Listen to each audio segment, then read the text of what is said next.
უმცირესობის წევრებმა ალბათ იციან, რომ მათი მინისტრები თვეში საშუალოდ 16,000 ლარს იღებდნენ ხელფასს. მშვენიერია. ხო, იყო თვეები, როცა 27,000 ლარი ჰქონდათ პრემია აღებული კონკრეტულ მინისტრებს. საშუალო ხელფასი იყო დაახლოებით 10-12,000 ლარის მოცულობით მინისტრის. დღეს არის შემცირებული.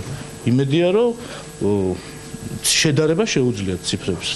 10-12%-ით ნაკლები იყო მინისტრების შემოსავალი წლის განმავლობაში და პრემიების განაწილება იყო დამოკიდებული რაღაც არარაციონალურ განსაზღვრებებზე. ძირითადად ეს ხდებოდა სუბიექტური გადაწყვეტილებებით.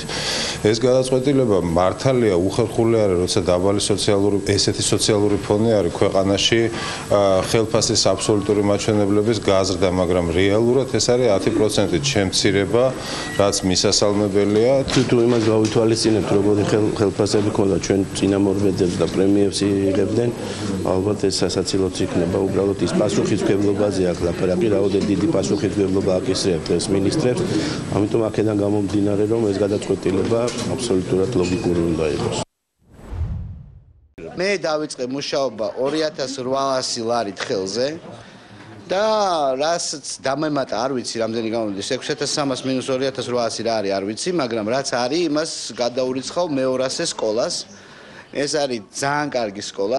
ეს არიან განსაკუთრებული უნარის ბავშვები და მე იმათ გადაურიცხავ. მე 2,800-ად დავიწყე მუშაობა და რაც შეეხება ხელფასის ოდენობას, მე მიმაჩნია რომ ადეკვატურია, იმიტომ რომ მილიონობით, ასეულობით მილიონობით ლარს რო განკარგავ, შემდეგ კონდეს ადეკვატური ხელფასი.